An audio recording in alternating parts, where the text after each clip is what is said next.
Hello, everyone, and welcome to the Riverfront. This is episode number 435 of the world's most dangerous podcast. I'm your host, back again after a little bit of a hiatus in which I did not miss any of you at all. My name is Chad Dawson. With me again this week, the guy who really, made it appear like I wasn't necessary anymore over the last couple of weeks. And believe me, I listened to both those shows. We'll talk about that while I was out. But Nate Dotson, how are you, buddy? Well, the good news is that there's no pressure on this episode because I drove away all of the viewers and listeners while you were gone. So there's nobody left. It's just me and you having a good time. Chad, I'm awesome. We're glad to have you back. There were some conspiracy theories about your whereabouts, but I started all of the conspiracy theories about your whereabouts. Well, I'll talk in a minute about my whereabouts because there's a couple of stories that I think will be of interest to our viewers and listeners. First thing I'll say first is we're on YouTube. Go subscribe to YouTube if you can. YouTube.com/riverfrontcincy. Also, most of you listen audio like you always do. I'm trying not to forget that. It's always going to be available audio like always. Thank you for sticking with us. I will say while I was gone, I was trying to do my own version of analytics and trying to analyze all the stats and the download numbers and the viewer numbers on YouTube just to see, if no, as it turns out, my absence was. I was hoping it would crater. The audience would crater while I was gone. And rude. Just to be. I mean, listen, I'm selfish. Okay, I have an ego, and I was hoping the audience would just be like, "No, I'm here just for Chad," and it wasn't like that. I had some great. I mean, obviously last week, Bill Lack and Wick Terrell, who were with us a lot, they were great as usual, and you as well. Loved that conversation. Specifically, we may talk a little bit about it, but I was gone during the draft. I didn't pay a bit of attention to the draft, and you all had a fantastic discussion about the Reds draft, and I would encourage you, if you didn't listen to it yet, go back and listen to last week's episode. Then the week before that, when our buddy Joe Farsing was on, or as I call him, Lou Gehrig to my Wally Pip, after listening to you and Joe together, I was like, why am I even coming back? These guys don't need me. So, Nate, thank you for your capable handling of the show in my absence. And I listened to both episodes. One I listened to in England when I was in England, in London. The other I listened to as I was driving around on the wrong side of the road in Ireland. And so I'm one of those international downloaders at this point. But great job, and I know you had a good time in the last couple of weeks. I was really pleased. All jokes aside, I was really pleased that the dulcet tones of my ridiculous accent were not missed in the least. It was a lot of fun. We always have a good time talking to Bill and Wick, but getting Joe on here, one of our members of our Patreon family, who put me to shame and made me embarrassed for the first 3 months of appearances that I had, it was just really, it's kind of special, and I can't wait to do it again.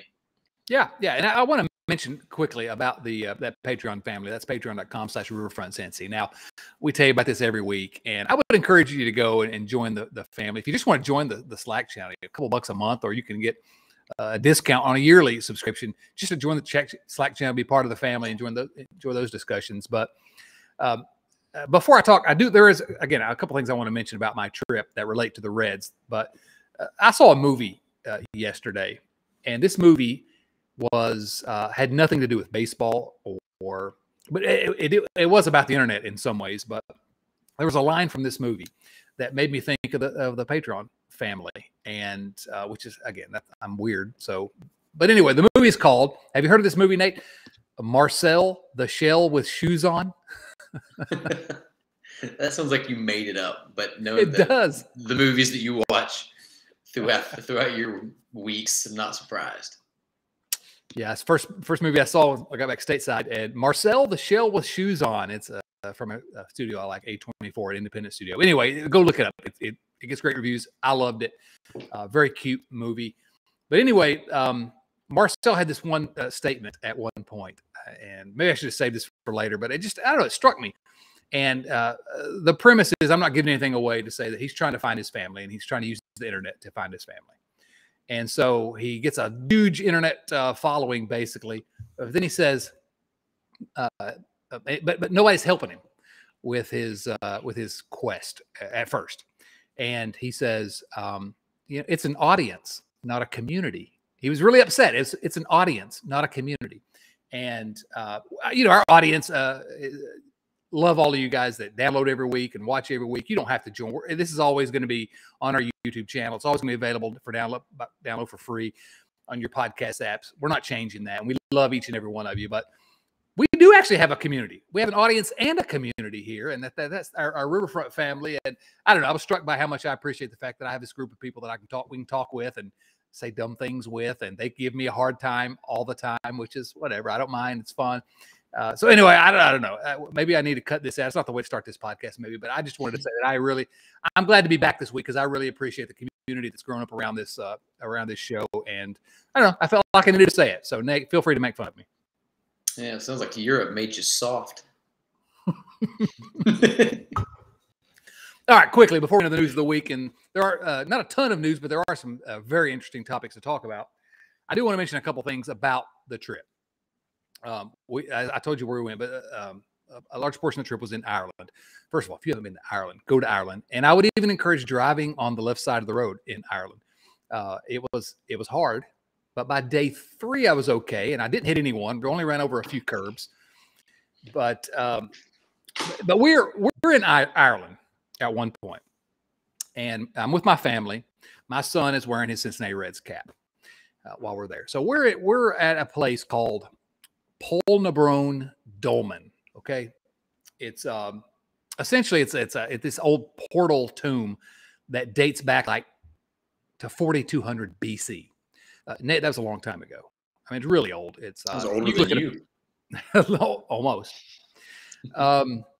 It was just this wild, anyway, from the Neolithic period. I'm not going to get into it, but it's a tourist destination, and I don't like doing the check the boxes. You have to see all the tourist spots, but this was one that it was on our way, and I said, we need to stop.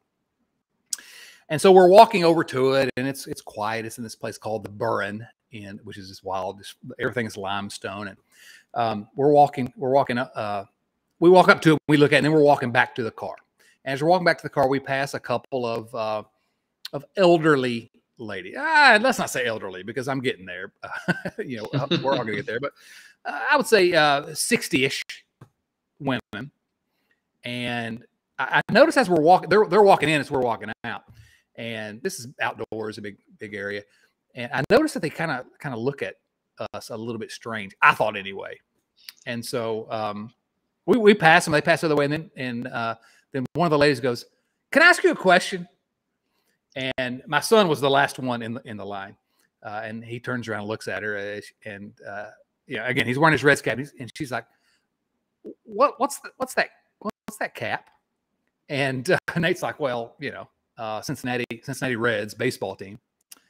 And one of them goes, "Oh, we're from outside Cincinnati." She says, I think Mason is where they're from.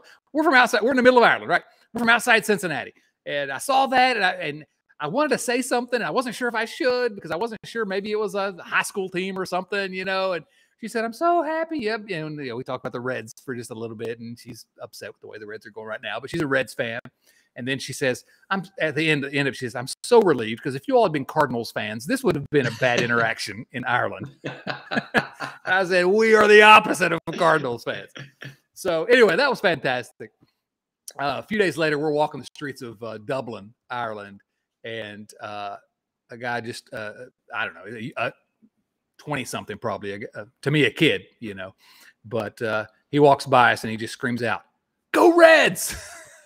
middle of Dublin. So anyway, the Cincinnati Reds are worldwide, and I don't know. I thought those were a couple of interesting. I thought you all would be interested. Maybe not. Nate, tell me to get back to the point of baseball, please.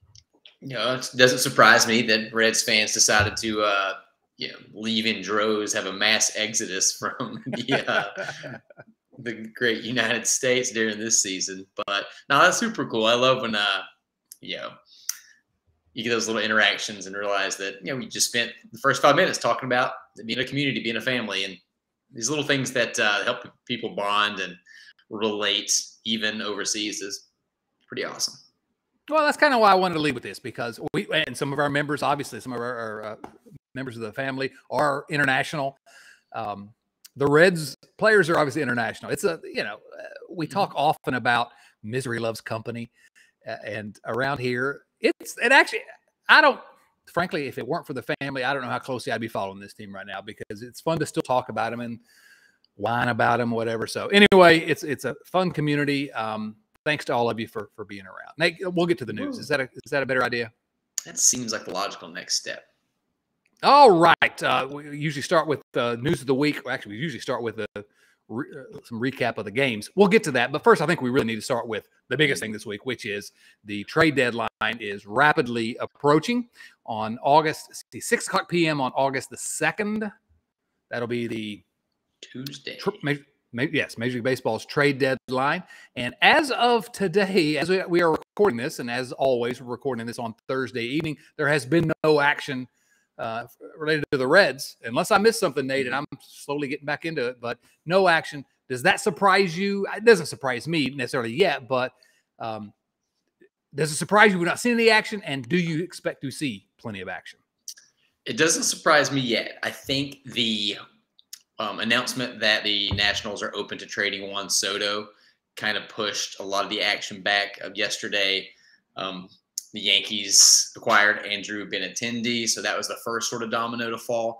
I think that the teams that are going to be in on Castillo need to do their due diligence with Juan Soto first, because if you can get a guy that's 23 years old and one of the probably top 5 players in the game is controllable for the next 3 years, you kind of have to at least try. So I'm not surprised that nothing has happened yet. I expect it to happen very soon. And yeah, I think there's going to be serious moves. I don't think I want there to be the moves that everyone is expecting. There were some rumblings today from Nick Krall. I believe it was Krall that said that the Reds, or maybe it's Buster Olney, tweeted out that the Reds may not be planning to trade Luis Castillo, which I think everyone sort of expects is a done deal after his start on Wednesday. We'll see, but I think there are plenty of other people that are going to be shocked, and they should be. There's a lot of one-year contracts. There's a lot of people that don't have a future on this team. You kind of got into that with your first post back for Cincinnati Magazine. Yeah, absolutely. First of all, I need to clarify what you just said. Again, we haven't really talked about, you and I together, the trade deadline. Am I hearing that you think the Reds are going to trade for Juan Soto?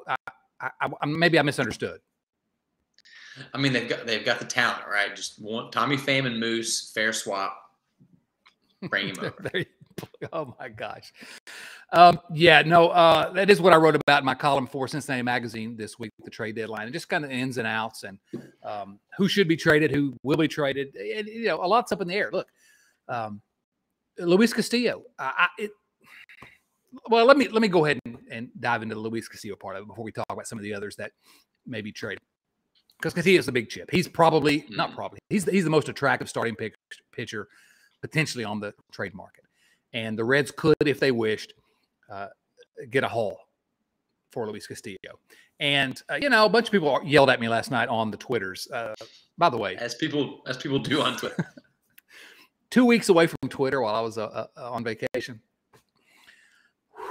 Amazing. Just amazing. Although I will say that I was away from Twitter, but the stupid Reds didn't. I didn't watch any of the games because of the time difference and everything. But I will say I was literally. This is almost too embarrassing to say out loud. But me at my family and I, we were sitting. It was late at night.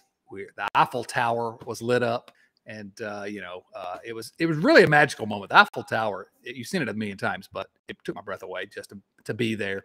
But anyway, I caught myself scrolling on my phone and pulling up the score of the Reds game. I was sitting there. I'm like, I'm hopeless. Luis Castillo. I said last night on the Twitters that it's amazing to me how many Reds fans have Stockholm syndrome and think that the Reds absolutely must trade every good player they have at some point. And people yelled at me because they do. Whatever, that's fine. I don't care. Yell at me all you want. You're not going to hurt my feelings. But a lot of people yelled at me for things that weren't actually in that tweet. And one of those was essentially, well, yeah, but you're an idiot. Okay, that part of it's true, but you're an idiot. The Reds should trade Luis Castillo. And here's all the reasons why they should trade Luis Castillo. And I just didn't engage because all I could have done was post a link to my Cincinnati Magazine column in which I said, I don't want him to trade Luis Castillo, but there are good reasons to trade Luis Castillo right now. I accept that. I don't want them to trade Luis Castillo. And we got a couple of questions that will address that particular topic, but there are good reasons to trade Luis Castillo right now. He's an extremely valuable asset. He can, help fill in the blanks in certain areas around the roster. So anyway, I don't want the Reds to trade Luis Castillo for reasons we'll get into. I don't know if they will. And I'm like you. That was interesting that the Reds might be open to not trading him. They don't have to. They have him next year, right? There are more times for them to deal him. It doesn't have to be right this very second. And as much as I want him to be around, there's a good argument. I think there's good arguments on both sides, but you can make a completely reasonable argument that trading him is the right decision. I like him, and I'm too emotional about this stuff, and I want him to stay around. Yeah. There were people saying that if yesterday or Wednesday when this comes out wasn't Luis Castillo's last start as a Red, it's a complete and utter failure, I think was one of the words I saw, just an everlasting disappointment. And my thought on that is, just like you said, his value is probably never going to be higher. You're going to get a season and a half of a guy who's going to be a top 2 rotation piece for every contender in Major League Baseball. Who doesn't need Luis Castillo on their postseason roster? My question is, what is with this obsession over prospects as opposed to proven veterans? Everybody gets so fired up about the haul that Luis Castillo can get when your goal with prospects is to get Luis Castillo. Who you already have. That's the guy that you want. Luis Castillo said after the game, he hopes he spends the rest of his career in Cincinnati. Now, I'm not so naive that I think he's going to take a giant discount. Maybe some. You never know. You get lucky. But if there's a way to make it, and sure, wrong side of 30, I get it, but 30 isn't what it used to be either. If there's a way to keep him, I think you have to do it. And then, I think we're going to dive deep into this, but I'm feeling hot, feeling amped up right now. So let's just go with it. Do it. Luis Castillo, Tyler Malley, Hunter Green, Nick Lodolo, Graham Ashcraft. There's 5. You've got your Brandon Williamsons, Justin Dunn, if he becomes something. You've got these other young arms in the pipeline. If you have 5 starters that are somewhere between really, really good and a really high floor, then you have a chance to contend. All you need is a little bit of luck. Sure, we don't have the offense. We don't have the guys in the field. Well, if you have 5 studs taking the mound every single day, you don't necessarily need to be the big red machine and put up 8 runs a game. There is plenty of evidence. Just in the last 10 years, 7 teams made the playoffs with a team OPS below 90. I did some more digging in. This year's team is projected to score just over 700 runs if they keep up their current pace. 19 teams in the modern era have made the playoffs scoring that many runs, and all but one of those since 2005. So it's not like these are teams from way back when. There is plenty of evidence that a bad offense can get carried by a great pitching staff and get to the playoffs. And if you think, 2024, it's just a playoffs. Who wants to make the playoffs? I do. The Reds don't make the playoffs. They've made the playoffs very, very few times since I've been alive. I will be happy with the goal of making the playoffs. I don't know. I'm fired up. Keep the guy. Keep Malley. Let's just be good at something instead of maybe being good at something down the road. That's what kills me. I really, truly don't think this team is that far away if ownership wants to really try. Because a big part, I think back to 2000 to 2009 when the Reds hit balls out of the ballpark at a crazy pace thanks to Adam Dunn. Oh. Sorry, I had to give some respect to Adam Dunn, the patron saint of the Riverfront show. The big problem there was they didn't have the pitching. And then, of course, remember, get the pitching just a few years ago. Get the pitching. And the Reds have the pitching that for the next 4 seasons, those 5 guys you named. Now they may not all pan out, and some may be better at work, whatever. And there are going to be injuries that'll happen. But those 5 guys over the next 4 years have a real chance to be one of the better rotations in baseball. And frankly, the ceiling is the best rotation in baseball. Yeah. The ceiling is Luis Castillo, as he gets into his 30s, is your number 2 starter because Hunter Green's so great. And then you got, who knows? Tyler Malley's your number 4 starter at some point. I mean, again, that's best case scenario. And so, I don't know. My thoughts are, it all depends on whether we know the answer to this. Does ownership really want to win the next couple of years? They don't. They've shown us that. But there's a real path here, and it's not some kind of crazy, rose-colored glasses. They have a pitching staff. Everyone's trying to get pitching. They have the makings of a great pitching staff. Someone, again, responded to me, and I don't want to slam anyone, so I'm not going to say who it was, but someone said that when I made that comment about every Reds fan wants and it's the same thing you just said about everybody loves prospects. And this guy said, this is one trade we absolutely must make. We have to get the haul. We wait too long, and down the road we get nothing out of them. We're back to step 1. All right. Before I say what I responded to that, first of all, we're back to step 1. You know what? We've been at this whole, for the people that are listening today, for most of your lives, and some of you, all of your lives, that's what the Reds have done. Oh, we got to trade guys. We got to, we're building for the future, always building for the future. Screw that. My response was, and hear me out on this one, the Reds could pay their great players to keep playing for the Reds in an effort to win baseball games. Whoa. I know. Radical, right? That is very progressive. You are the AOC of the podcast world. I'm not sure what to make of that, but go ahead. So one of our patrons, Seth Shaner, he said in his viewer mail question this week, ownership can't be trusted. Carl hasn't shown he can pull off the kind of trade that would merit dumping Castillo. Why must we continually accept that the only way to compete is to turn over the roster every 3 to 5 years? Wouldn't building a pitching staff that in 2 years has Castillo and improved guys like Green and Lodolo be a good foundation? The problem is that seems radical to us as Reds fans. That paying your best players to stick around is something so rare. It's this great white buffalo of Reds fandom. No, if you have a really great pitching staff, last year's Brewers team, great pitching staff, mediocre offense. It's doable. There's a blueprint there. There's at least a reason to have optimism going into the season instead of having to squint 40 ways and hoping you catch lightning in a bottle. I don't know. Yeah, and yes, there are holes in that offense. They need to fill some, but your 2 best young players on this team. Well, Hunter Green, I guess but other than Hunter Green, your 2 best young players on this team are on the offensive side of the ball.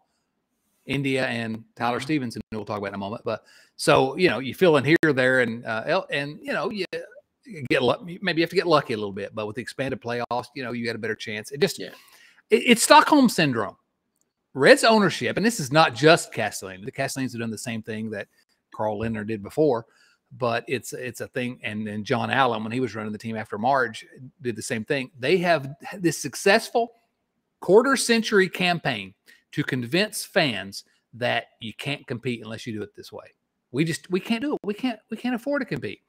My response, and here's what I want all of you to think about, and all of you that are listening to me saying, you're crazy, we can't afford it. Those of you that have kind of, you have Stockholm syndrome. I'm sorry. You've bought what the ownership has been gaslighting you for a quarter century. When has it ever worked? When has this sell everyone so we get great prospects and we'll be good in 3 years or 4 years? When has it ever worked in Cincinnati? The answer is never. And so unless you think this current front office run by Nick Kroll. Gross. I've met Nick Kroll. I don't want to say too many bad things about him. But unless you trust this current front office to do it better than anyone in the past, why do you give the ownership a pass and say, okay, we trust them to get these prospects because this is what we have to do to compete? If it's what we have to do to compete, why hasn't it ever worked before? You have good players. Keep them. Build around them. Give me a team that I can go back to Great American Ballpark for. I'm back in the country, and I'm fired up, Nate. Let's go. No, I couldn't agree more. This blind faith in the front office. And the fact that they've still, even since the offseason, refused to acknowledge a plan or a direction. Like, you can't say, oh, we're rebuilding for 2024 when literally nobody has ever said that that's the plan. We don't know what the plan is. And I will say, if they have no intention of extending Luis Castillo, then yeah, I think you should trade him. His value is never going to be higher than it is right now. But that caveat is, I prefer that they would just re-sign the guy who's really, really, really good. There's a reason that every single contender wants him. Yeah. If every team wants the guy that you have on your team, it's probably a sign that you should have the guy on your team. Yeah, and try to keep him on your team. Yeah. Yeah, and look, again, I fully concede their arguments why it doesn't make baseball sense to do this. Handing out money to a guy that's going to be 30 soon. Okay, I get it. You know, it's dangerous. And in Cincinnati, we're all gun shy because of the Homer Bailey debacle, really. But yeah, so I understand the arguments. I'm not saying they're not good arguments against it. I'm just saying if you have good players, keep the good players. Luis Castillo, a preview of a question we'll have later, but he's one of the 5 best pitchers the Reds have had in the last 3/4 of a century. He's also the only one that will have never sniffed an actual contending team. And it's a disgrace. It's sad, but I don't know. Did you get the feels last night watching him pitch, though, and seeing the 2,500 fans in attendance give him a standing ovation? And but just, I don't know. I love everything about that guy. I love watching his personality. I love anyone that has great hair because I don't. I don't know. I don't want to see him in another uniform. There's a single tear. If you're not watching on YouTube, there's a single tear rolling down my cheek right now. Yeah. We'll see. It's going to be an interesting next 4 or 5 days. I hope that we get to keep rooting for Luis Castillo for several more years. I don't know. There are some other guys that we probably need to touch on. Yeah, let's do that. You have to think that every team in the league is calling about Brandon Drury. Why wouldn't they be? Sure. Naquin, Kyle Farmer. I got a question for you. Everybody, a lot of people are speculating that Naquin and Farmer are going to be gone. A lot of people on Reds Twitter would like to, and Brady Larkin included, would like to give Farmer a big giant extension and keep these guys around. I can see arguments for both of them. The value of Kyle Farmer and the value of Tyler Naquin are perfect complements to each other. One matches lefties, the other one is the Babe Ruth against righties. Why don't we just keep them and platoon them? Just make them one player. Corner outfield. Next thing you know, you've got one of the best corner outfielders. Oh, my. Based on how their splits go. I don't know. Crazy talk. Oh my. You listen, this never happens because you don't know what you're talking about most of the time. But you've actually said something that I've never thought of before. And sorry, I didn't mean to attack you there. That wasn't nice, but rude. Welcome back. Tyler Naquin, in my piece that I wrote, I said Tyler Naquin, he can absolutely help a contending club down the stretch. I don't know that he has a future in Cincinnati, but he does. He mashes right-handed pitchers, which there's some value to that on the trade market. He will have some value on the free agent market after the season as well. He's going to be a free agent, and so I could see him. He's going to play after this season. So, and Kyle Farmer, we poke fun at him, but he does. He's crushed left-handed pitching. He can play probably a passable left field. He barely plays a passable shortstop. Yeah. So I'll take him in left. I'm loving this idea. So, and the truth is, you can probably get both of those guys for nothing, not nothing, Get him but for a cheap. reason. You can get them for cheap. Put them together. That's a pretty good left fielder.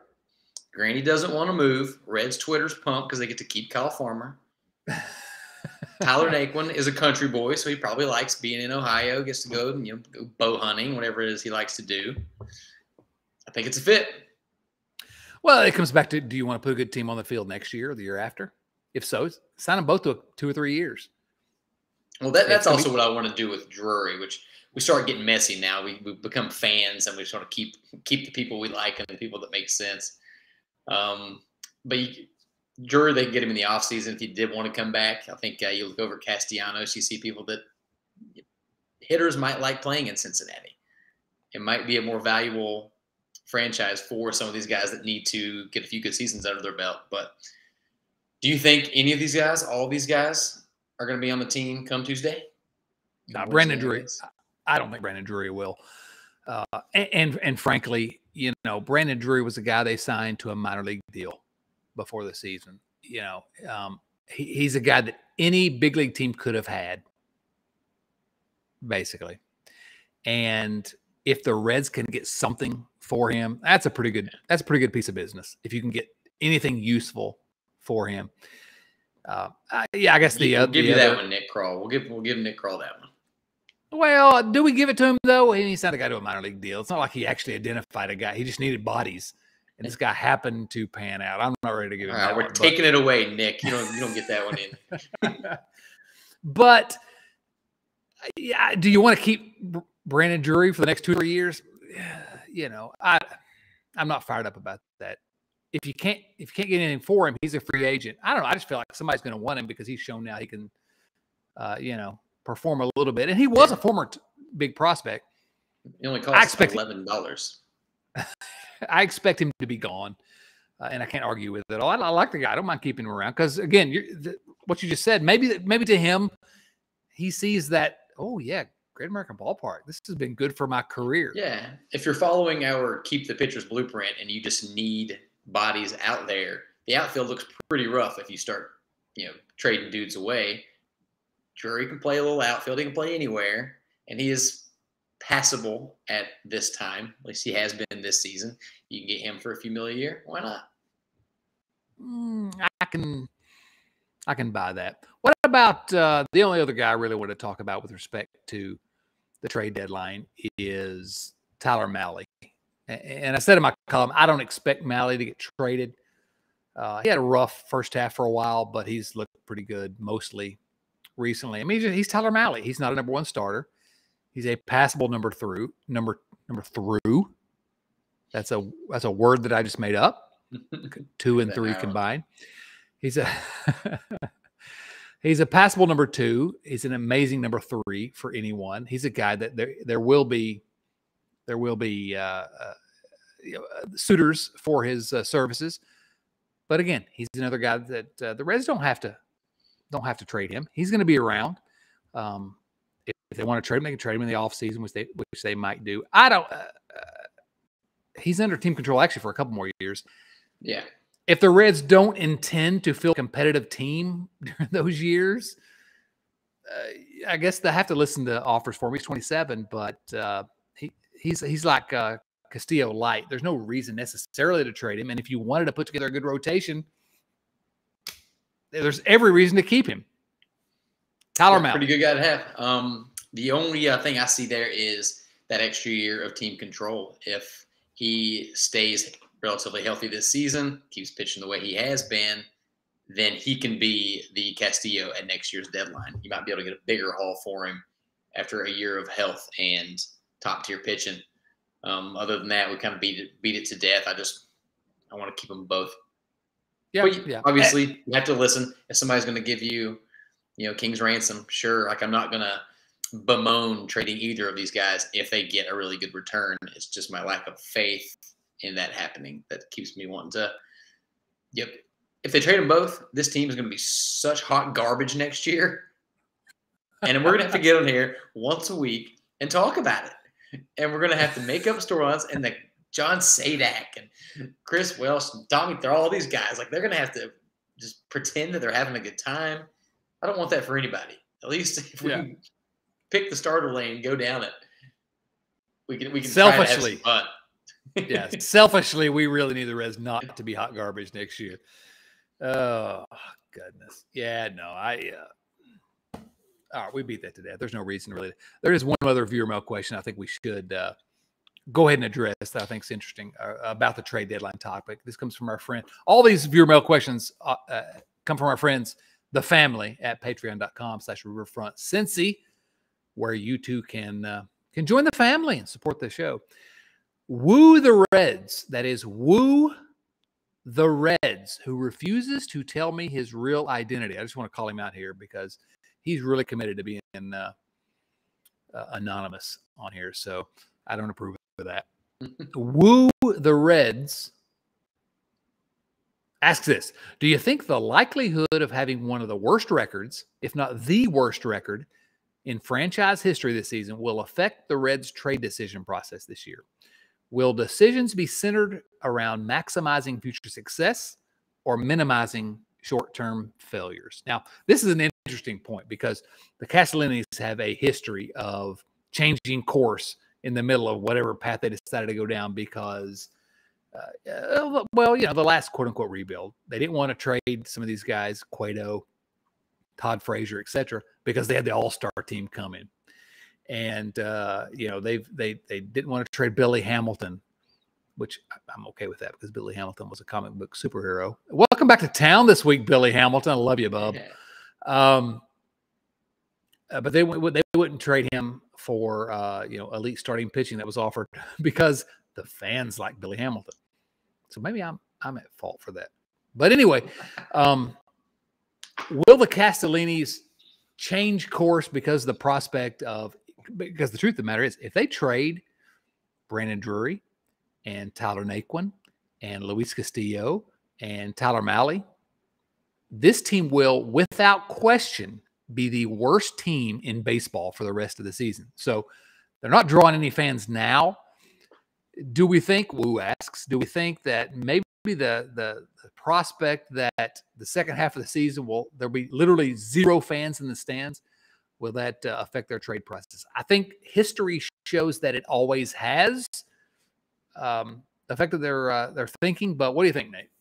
You've got me to make a complete 180 on this. If there's a chance we can have a baseball game with zero fans that doesn't involve a global pandemic, I'm in. I'm all in on this. Trade every one of them.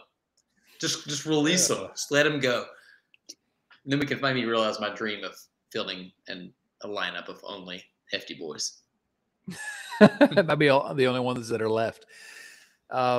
The answer is I don't know, but I think woo the Reds. I think that it's not an unreasonable question to ask. And yeah, there could have been a path this whole time. They may be behind the scenes really working towards a very specific goal with an end in mind. And then Bob could just wake up tomorrow and be like, we only had 14 fans at Luis Castillo's last start as a Red. We got to keep everybody.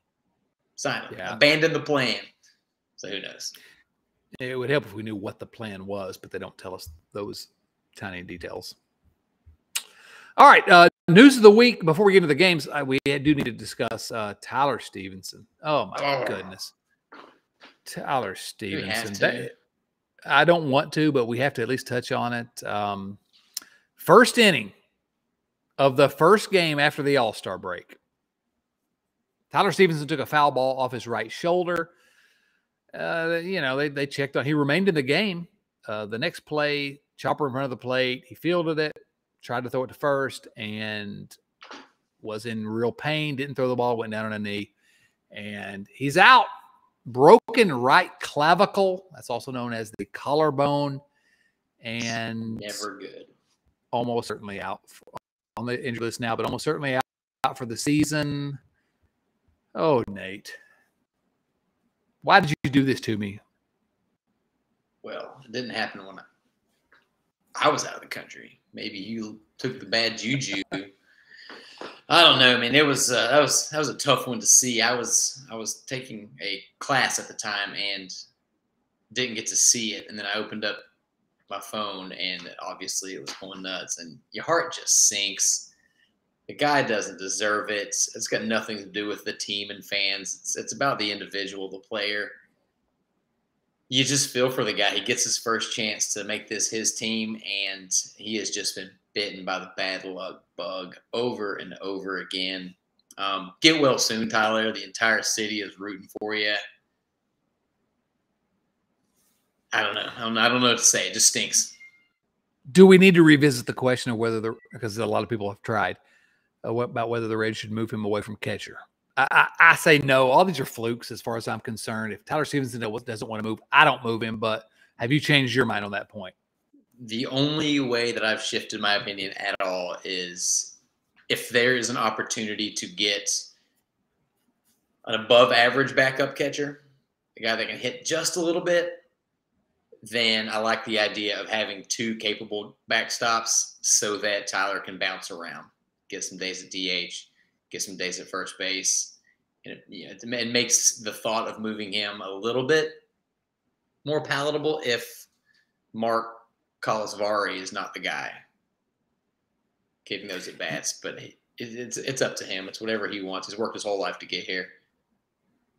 Kind of a moot point at this point. The Reds have literally 0 big league catchers right now. That's the number. If you can't watch on YouTube, if you're listening to audio, I'm with my fingers here and my thumb, I'm putting a 0 up to the screen. That's the number of big league catchers the Reds actually have. So it's a moot point. You don't have any other catchers. So he has to be a catcher. And I haven't changed my mind, but I don't know. It's just it's heartbreaking for the guy who was having just an unbelievable season.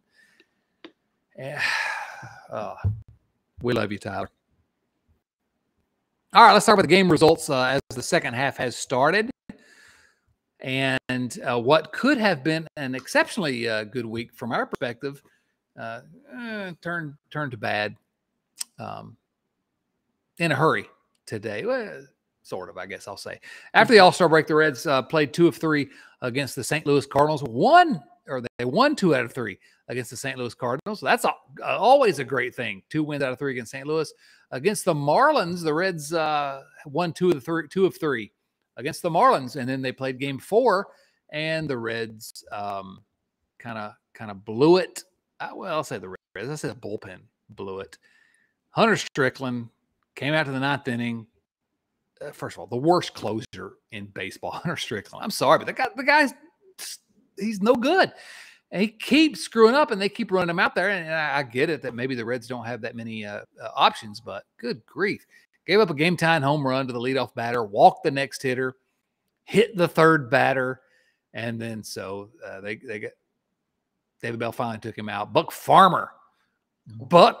Farmer came in, and run was doubled in, sacrifice fly, 7-5, Reds lose. So they split the series. It could have been 2 series wins this week instead it's a series win and a split, but I don't know, just disappointing. But whatever. It's took the Hunter Strickland took the wind out of the sails a little bit. The Reds have been playing a better brand of baseball lately. It could have been back-to-back series wins sandwiched around back-to-back series wins. If you take out that 2-game set against St. Louis going into the break, they've been winning a lot of games. It's been fun to watch, but I saw somebody say on the Twitter webs, can't the Reds just have a reliable bullpen?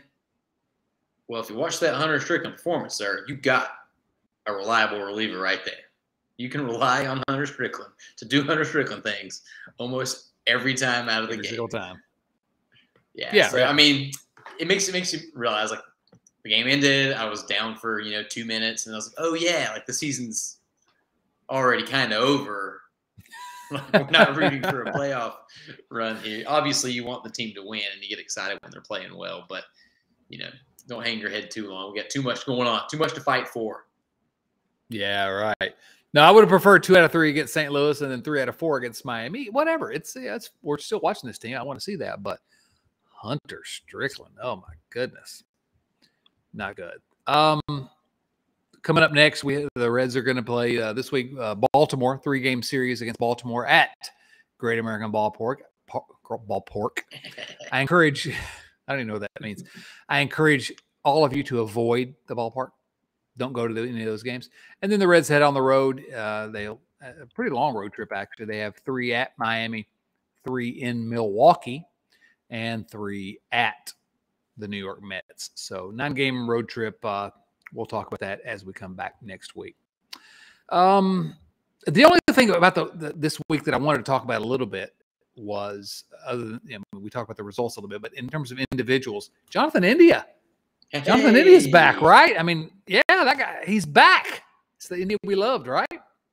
It really, really looks like it doesn't seem like it's just high batting average on balls in play situations, some little bloops over the second baseman's head.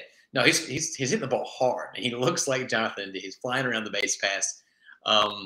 Over the last month, he's got an OPS creeping really close to 118, weighted runs created plus.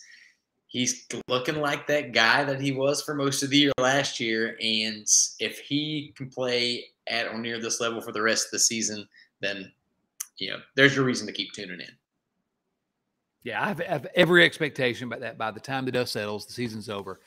India's numbers will not match last year's necessarily, but they're going to be in positive territory. Man, the other day hit that grand slam, and that game was the Jonathan India had been waiting for. He mashed the ball every single time up, and I'm glad to have him back because he had us a little bit worried there for a while. Yeah, I can't hide that. I was looking for reasons not to see what I was seeing out the field, and then all we needed was some patience with the extremely young gentleman. There you go. Exactly. Left fielder of the future. Left fielder of the future. Yeah. Happy for Jonathan India. Welcome back, my friend. Roster moves this week. Not really much to talk about. Jeffrey Hoffman placed on the 15-day injured list. I think he's back to Jeff. Is he back to Jeff now? Yeah. Yeah, I think so. On the injured list, right forearm stiffness. Tyler Malley took his place on the roster, and Matty Star Malley, had that little IL stint around the All-Star break that really looked a lot like the Reds were just trying to give him a little bit of an extra rest. And then Justin Dunn activated from the injured list and sent to AAA Louisville. Dunn, of course, if you don't remember, he came over in that trade with Seattle for Jesse Winker and Eugenio Suarez, and hadn't pitched in nearly a year, frankly, before he started his rehab assignment. And so, he's a guy that has a live arm that I think can help the Reds going forward. And so I look forward to seeing how he does at AAA. I would not be surprised especially if Castillo or Malley get traded, but I expect we're going to see him in Cincinnati at some point this season, presuming health as well. But as Hunter Green begins to hit some of his innings limits, maybe Graham Ashcraft hits his innings limit, I think we'll see Dunn on the big league level. And he has a good arm. He's not a guy that I was disappointed to see the Reds acquire. I don't know if you have any thoughts about those. Not a lot there, really. But any thoughts before we move on to the next thing? Justin Dunn better be ready for the nickname Little Donkey. That's all I've got. I love it. Little Donkey. That is his nickname for heretofore. Certainly at the riverfront. I guess that begs the question: was there a big donkey? Only the greatest player in Reds history, the patron saint. The patron saint of the riverfront, Adam Dunn. Sorry, I just got to take a moment to reflect every time his name is mentioned. The only other thing really of note this week, the Reds did sign their first-round pick, Cam Collier.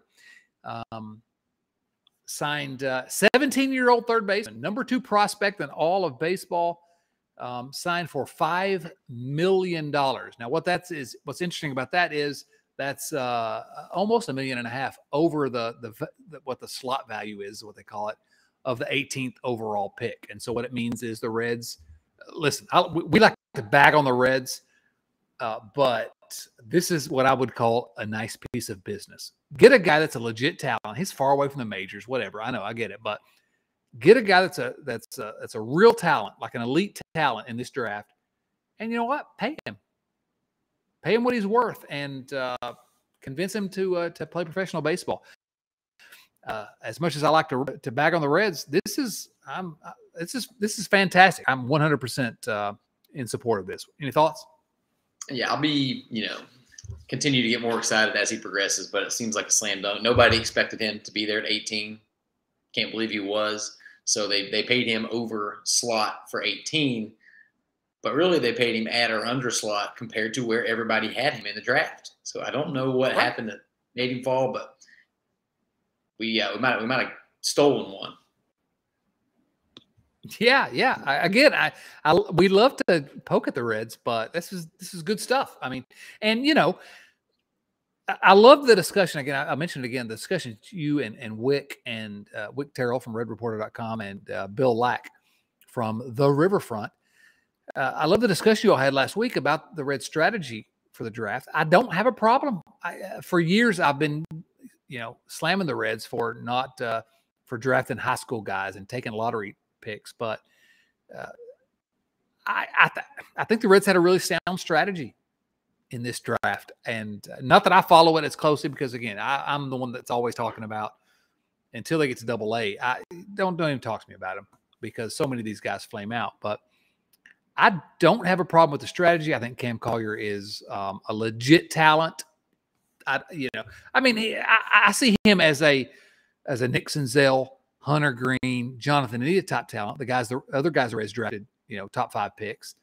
I see him in that, from all reports, in that level. So those 2 of those guys, though, were college guys, which is different. But I don't know. I'm just I'm trying to find reasons to praise the Reds, and this is one of good work.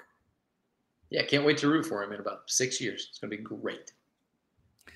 That's the problem I've got, is that all these guys, the Reds are, and again, some of the reports this week, the Reds are looking to stockpile minor league guys, and a lot of people on Twitter love that. Oh yeah, and most of those guys don't pan out, but the Reds could this time next month have a really good group of single A talent that might turn into something, but they, all jokes aside, they have restocked a little bit and have an opportunity to restock more. This year's draft, good business. Cam Collier, good business. Should we move into some viewer mail questions? Should we? What do you think, Nate? I'm gonna let you decide. No, let's scrap them this week. All right. This has been the Riverfront, episode number 435. No, we can't do that to the family. These questions come from our friends at patreon.com/riverfrontcincy. That's patreon.com/riverfrontcincy. Our first question this week comes from our buddy Joey Gaditsa from Canada.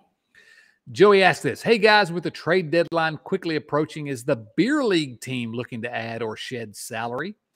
I'm willing to move my no trade clause to free up finances for some young studs. I think the team can eat most of my salary, seeing as I get compensated in Canadian funds.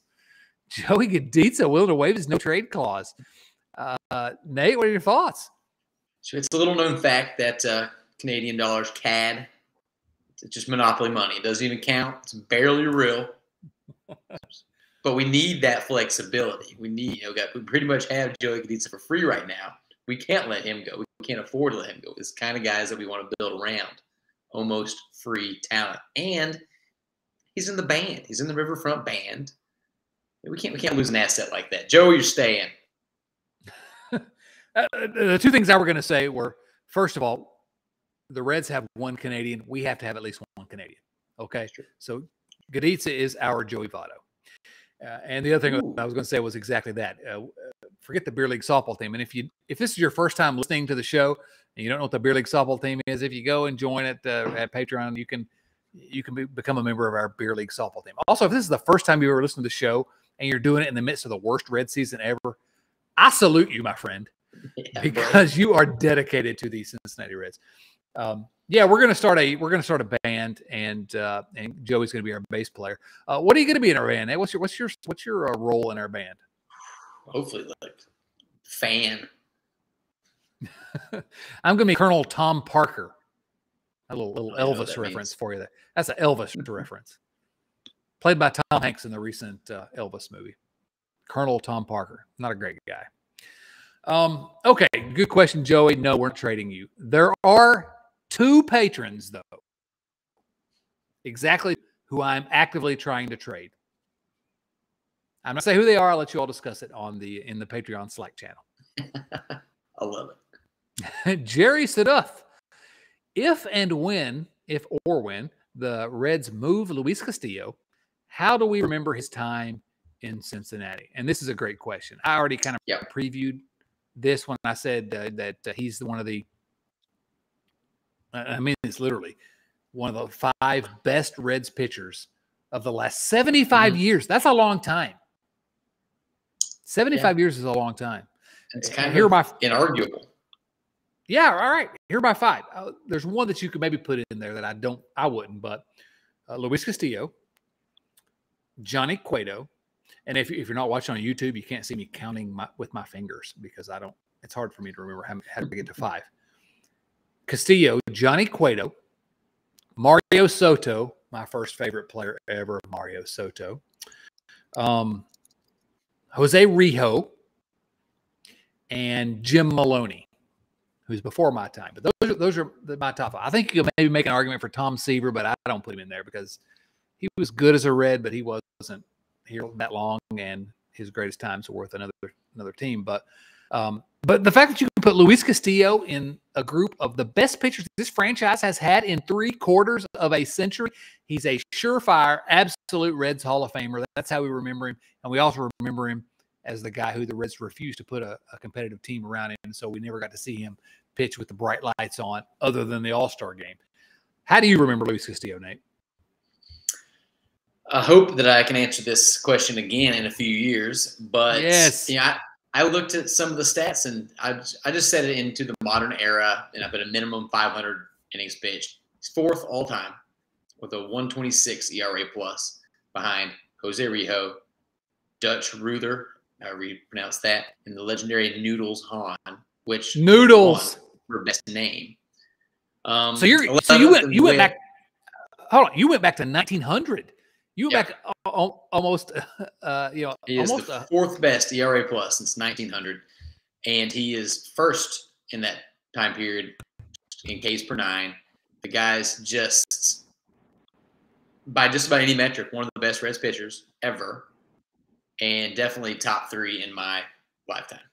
I mean, Rio and Cueto, I think, are the only 2 that you can put in the conversation with him since I have been watching the Cincinnati Reds. And for everybody to be so ready to just let this guy go, I mean, who have we had to root for? This guy's one of the best pitchers we've ever had. And everybody's just like, prospects. Give me a good farm system. We don't care if the major league team is good. We need a good farm system. Yeah, Jose Rio is one of the best Reds. Pitchers for sure, but one of my favorite Reds of all time. And like you said, first ballot Reds Hall of Fame. I think I'm going to go and tweak some of the fans on Twitter because I think it's true. Most people that are listening, well, maybe not. I don't know what the age range of our audience is, but a significant portion of the people that are listening here or watching on YouTube, and the people that when I tweet this out in a little while, one of the top 3 Reds pitchers, literally in your lifetime. And the Reds have had a bunch of pitchers. Why do you want to give up on that guy so quickly? Sign him for the rest of his life. Keep him here. He's also, and this is undisputed, I checked this on Baseball Reference as well, one of the top 3 best hairstyles for any pitcher in Reds history. Yeah, it's true. Also, indisputable. Yeah, you can argue about where to put these 3.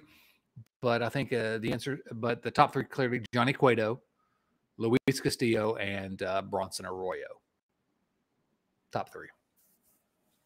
Love it. I guess. Whatever. I don't know. That's a dumb thing to say on here, Chad. All right. So there was a question here from did we have a question from Kyle Kapler that I missed here, Nate? What happened there? No, I think we talked about that. Oh, no, maybe we did. Kyle Kapler said, let me pull it up real quick. I lost it. Well, let's go to James Urban, and then you bring that back up. Yeah. James Urban, welcome back, Chad. Thank you, James. I'm sorry I saw that, Nate, but we don't want to forget Kyle. We love Kyle. James Urban, welcome back, Chad. Question this week is in honor of the trade deadline. What's the best trade the Reds have ever made? Best trade the Reds have ever made. This was a good question. I enjoyed this one. Yeah, and I want to say getting Luis Castillo for Dan Straley. I mean, in my lifetime, that genuinely might be, we're talking about Castillo at the trade deadline, that genuinely might be the best. Dan Straley, a guy they signed to a minor league deal that turned into a decent starter, and the Reds literally flipped him for the best, one of the three best pitchers in your lifetime. So, but that's a good question. Do you have any other thoughts about the best trade, Nate? Yeah, there are a couple contenders, both happening in 1971. The first one being a pretty ridiculous trade. The Reds at the winter meetings in Phoenix, they acquired Joe Morgan, Ed Armbrister, Jack Billingham, Cesar Geronimo, and Dennis Minke from the Astros for Lee May, Tommy Helms, and Jamie Stewart. I mean, they got Joe Morgan. That was a pretty good deal. But one that might have been even better from a lopsided standpoint was also in 71, they traded some people named Frank Duffy and Vern Geishert for George Foster. Oh, now that's an interesting one. You know, we've talked about this question some. For the Big Red Machine, and two guys who I don't even know who they are. George Foster, that's one that doesn't come into the conversation very often, Nate. That's a really good find. George Foster, yeah, an MVP, 50 home run guy, key guy on the Big Red Machine. The Joe Morgan one is you know, that's what a lot of people would say when it comes to best trades ever. And what I would say is what I enjoyed about that Joe Morgan trade is when Garber and I wrote that dumb book. What was it called? The Big 50. The minute moments that made the Cincinnati Reds. We did some research, and one of my favorite things about the research into that Joe Morgan trade was we looked at we did this with every chapter basically. We went back and looked at the contemporaneous newspaper coverage and saw some great stuff in there, frankly. But the newspaper coverage in the Cincinnati Enquirer and the Cincinnati Post around that Joe Morgan trade was hilarious. They were killing the Reds, destroying the Reds. This is one that if Twitter had been around back then, the Reds would have gotten destroyed for that one. How can you trade the big bopper, Lee May? How can you trade former Rookie of the Year, Tommy Helms? These guys are the heart of this Reds team. Oh, yeah, well, they got maybe the best Red in the history of the franchise out of that. So, but I mean, listen, Lee May was good. Tommy Helms was good as well. But in terms of what that brought to the Reds, that has to be up there. I love the Castillo one. I love that, you know, more recently, I love the getting Eugenio Suarez for the, I'm going to say it, I haven't said it in a while, but one of my favorite statements here on the show, the bloated corpse of Alfredo Simon. You have to have been around about 5 years ago to understand that one, but that was a great trade for Suarez, who became an all-star. But that's pretty good. Those are some pretty good trades. What about when they got Royce Clayton and Nick Massett for Austin Kearns? I'm gonna leave. No, wait a minute. That was not Nick Massett. That was Gary Majeski. Oh. Gary Majeski. Oh my goodness! I try to forget about these people, and then you ruin it for me.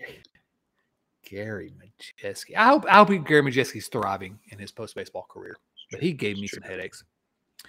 All right, Nate, you want to give us Kyle Kapler's question? Absolutely. Apologies, Kyle. Kyle asks, whether they trade Castillo or not, the Reds won't be competitive for at least another year or two. If he's gone, a bunch of unproven players take the field. If he stays, a bunch of below-average players play behind him for a number of seasons. Matt Reynolds started in right field on Wednesday night. There is no core. The minor league prospects have been underwhelming this season. Honestly, what's the difference? I think I touched on that already. If you've got five good starting pitchers, then the rest of it you can try to get lucky with. You can be competitive with just that. Granted, we need some of the young guys to develop, but I would rather have that to root for than this unknown, crop of 18-year-olds. I don't know. Yeah, this is a Cincinnati Reds show. I love the Cincinnati Reds. Clearly, listen, against against my psychiatrist's advice, I watch this team every night. We talk about them every week. I write about them every week. We watch the games. We don't talk about the Louisville Bats or the Chattanooga Lookouts or the Daytona Tortugas. I mean, look, I know a lot of people that work for those organizations and some really great people, and I hope that they all are successful. But this is a Cincinnati Reds show, and if you watch Chattanooga every night on MILB TV, more power to you. If you live in Chattanooga and you go watch the team, more power to you. I don't care. I mean, I care in the sense that I'm watching them. I want to see Elliot De La Cruz do well because I want him to be a Red. To me, Kyle, your question is, honestly, what's the difference? The difference is I want the Reds to be good on the big league level, and I'm ready for the team to try to be good on the big league level. And so the difference is if they keep Luis Castillo, they're better on the big league level. If they keep Tyler Malley, they're better on the big league level. Will they be better in 3 years? Who knows? But they've never, again, like I said earlier, when's this ever worked before, getting all these great 18-year-olds and it turned into a good Reds team? It's not before, so I don't know. I think the difference is I want to watch a better Reds team rather than a worse one. Yeah, when the status quo sucks, get away from the status quo. Thank you, Nate. It's about time you contributed here. Did I say that out loud? I'm sorry. I'm a little bit sensitive since you proved in the last 2 weeks that you're better than me at this show.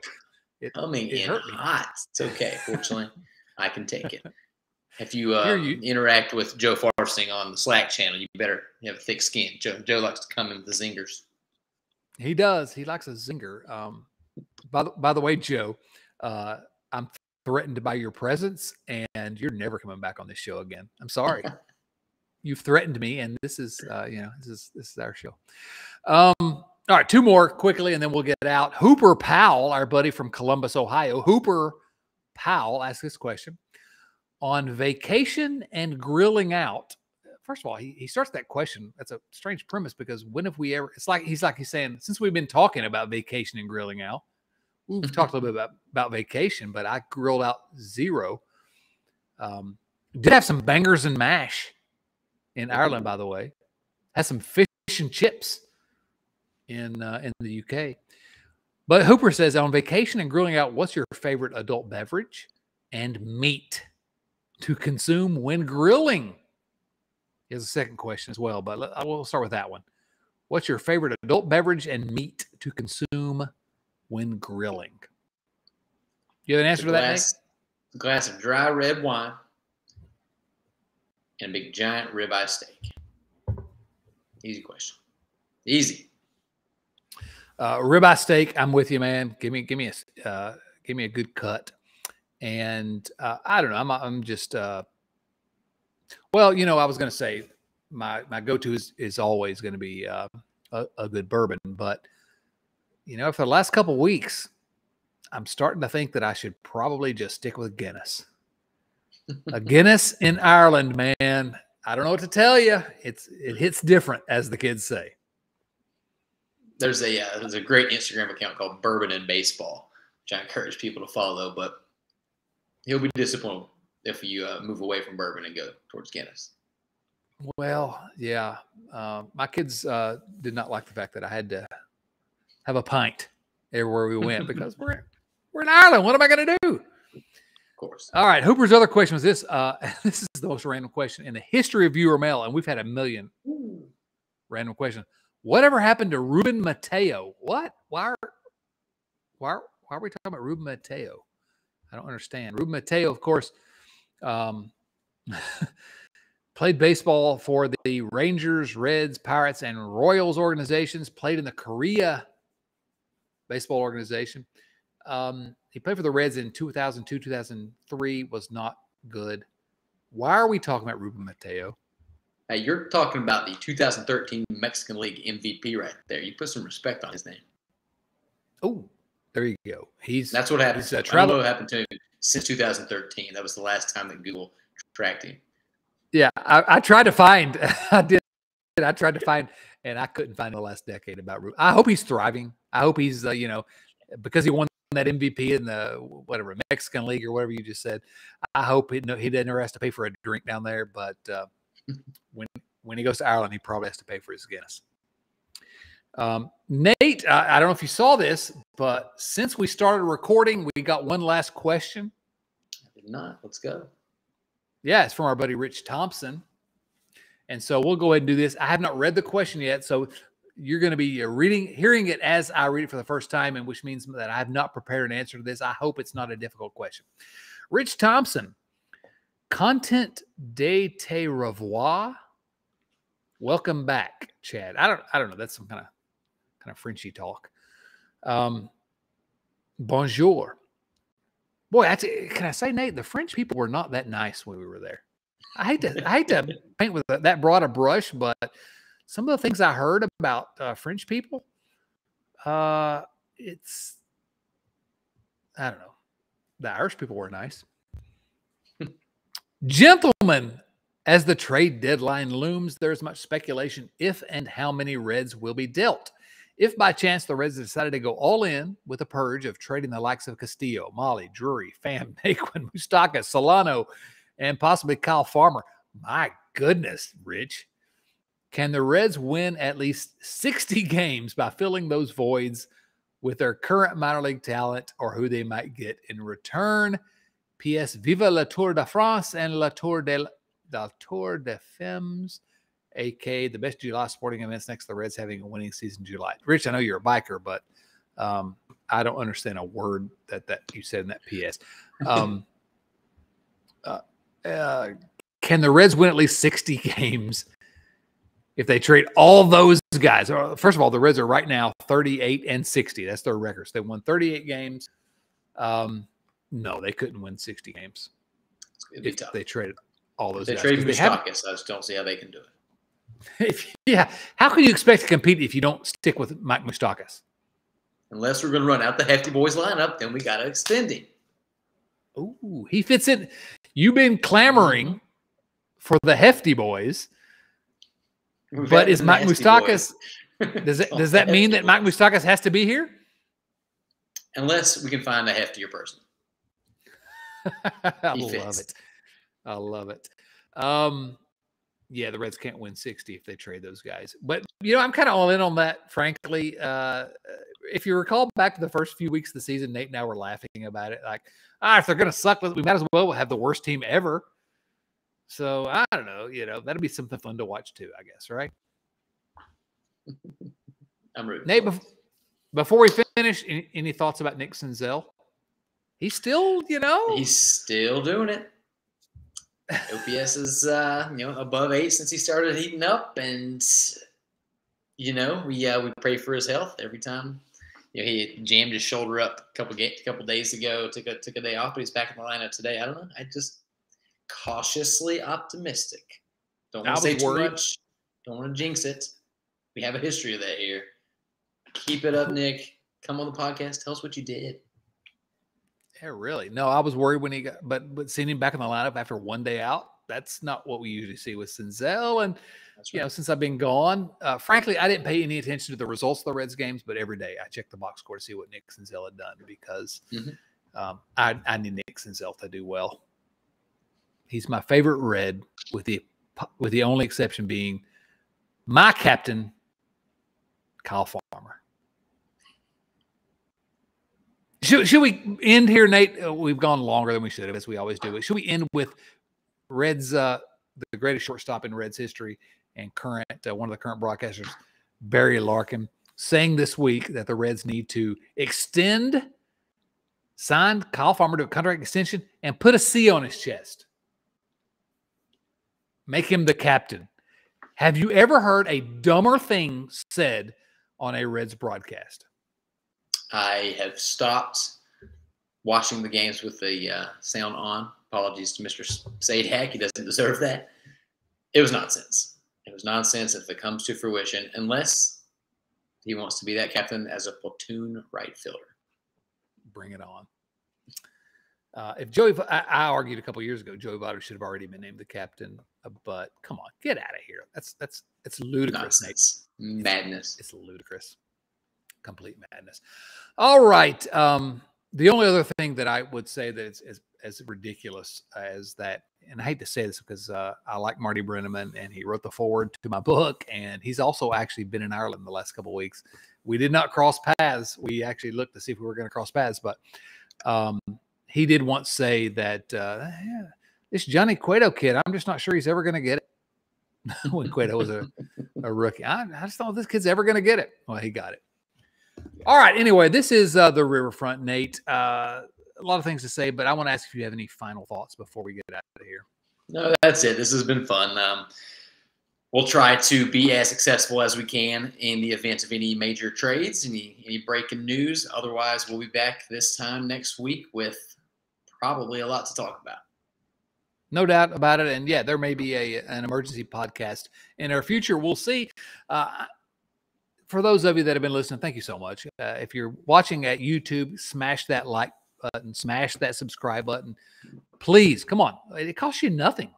Just hit the like button, hit the subscribe button, and tell your friends about us. None of that costs you anything. As we always say, if you like us, talk about us. If you don't like us, maybe keep your mouth shut. We're at youtube.com/Riverfront Cincy. We're at Riverfront Cincy on Twitter, on Instagram, on Facebook, everywhere. We're there. If you listen to audio podcasts, you can find us, Riverfront Cincy. We're everywhere you get your podcast. We're there. Tell your friends about us. I said that earlier, but seriously, that's the way that these shows continue to grow. Word of mouth. So if you want to support the family, join the family and support the show, you can go to patreon.com/Riverfront Cincy.